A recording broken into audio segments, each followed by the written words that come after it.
বিসমিল্লাহির রহমানির রহিম। সপ্তম শ্রেণী বিজ্ঞান অনুশীলন বইয়ের আজকে 13 ও 14 পৃষ্ঠা সমাধান দিব। চলো আমরা এখানে উপরের লেখাগুলো পড়ে সমাধানে চলে যাচ্ছি।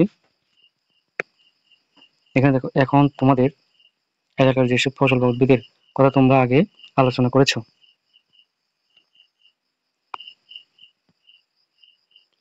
তো ছক 1 ও 2 সেগুলোর বৈশিষ্ট্য আবার ভেবে দেখো।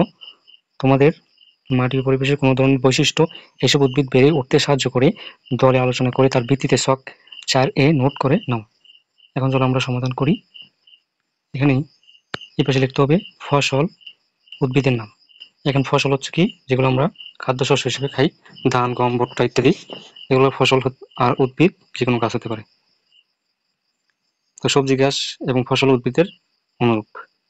আর এখানে লিখতে হবে এই এলাকায় মাটি বা পরিবেশের যেসব বৈশিষ্ট্য এই ফসল উদ্ভিদের বেড়ে উঠতে সহায়তা করে, এগুলো এখানে লিখতে হবে। চলো আমরা প্রথমে ধানের বিষয়টা জেনে নিই। ধান বাংলাদেশের সর্বত্র হয়। এখানে এঁটেল মাটি ধান হয়। এঁটেল মাটিতে পিএইচ এর মান ভালো, রোদ বৃষ্টির প্রয়োজন, নদীমাতৃক দেশ হওয়ায় পানি সেচ দিতে সহজ হয়, জৈব সার ও ইউরিয়া সার উদ্ভিদকে বেড়ে উঠতে সাহায্য করে।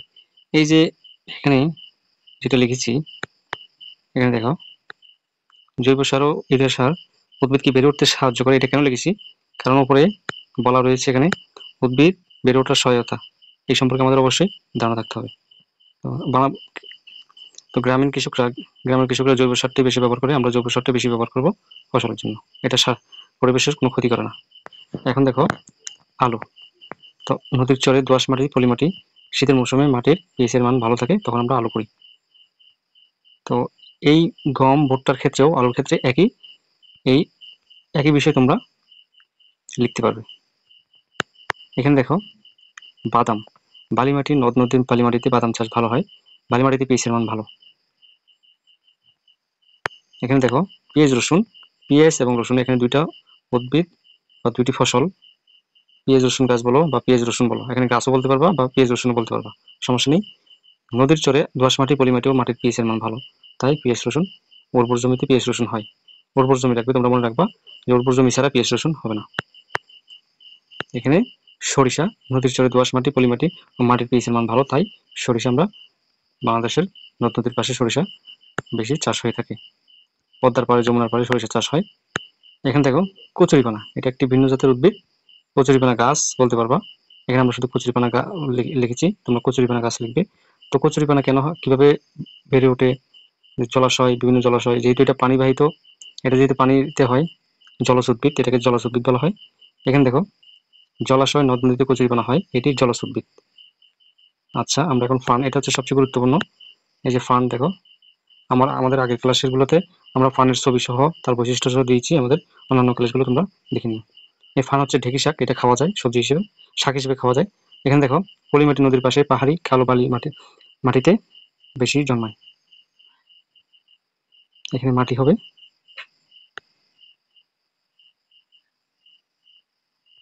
এখানে দেখো, এখন আমরা তিনটে গাছ একসাথে লিখেছি, কারণ এই দুইটা গাছ, আম গাছ ও কাঁঠাল গাছ, দুইটা গাছ একসাথে লিখেছি, কারণ হচ্ছে এই দুটো একই মাটিতে ভালো ফসল হয়।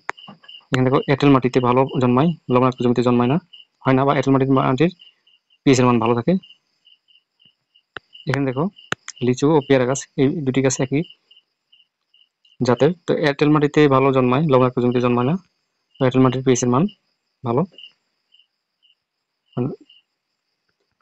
এখন আমরা 14 পৃষ্ঠা সমাধান দিব। এখন 13 পৃষ্ঠা সমাধান শেষ, এখন 14 পৃষ্ঠায় চলে যাচ্ছি। তো 14 পৃষ্ঠায় আমরা বিস্তারিত না পড়ে শুধু সমাধানটাই দেখাই দিব। এখানে তোমাদের দলের সদস্যদের নাম লিখতে হবে বলা হয়েছে। তো এখানে 1 নাম্বার 2 নাম্বারে সদস্যদের নাম লিখেছি, নমুনা দেখিয়েছি। দেখো মোহাম্মদ আব্দুল্লাহ বিন মুর্তজা, তোমার নাম বা তোমার বন্ধুর নাম, বান্ধবীর নাম এখানে লিখতে পারবে, তোমার দলের সদস্য। এখানে আরো নিচে এখানে দলের নাম, দলের সদস্যদের নাম এখানে ধারাবাহিকভাবে লিখতে হবে। এটা এখন তোমাদের এই দলের কাজটা কি, সেটা হচ্ছে যে, এখানে চলো, এই দলের কাজটা হচ্ছে যে কি সেটা একটু পড়ে নাও। এবার একটু হাতে কলমে কাজ করার পালা, সবচেয়ে বেশি ভালো হয় যদি নিজে সরাসরি সত্যিকারের কৃষিক্ষেত্রে কাজের সুযোগ করে নিতে পারো। যদি এর আগের কোনো অভিজ্ঞতা নাও থাকে তোমাদের, যাদের নিজ এলাকায় কৃষি জমি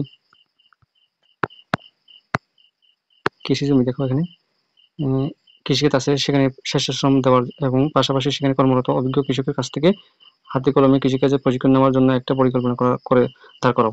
অর্থাৎ কৃষিকাজ করতে হবে তোমাদের, যে কোনো ফসল ফলাতে হবে।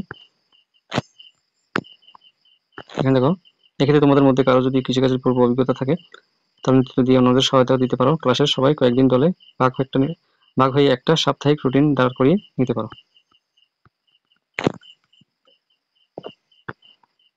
এখন দেখো, সাপ্তাহিক রুটিন দাঁড় করিয়ে নিতে পারো।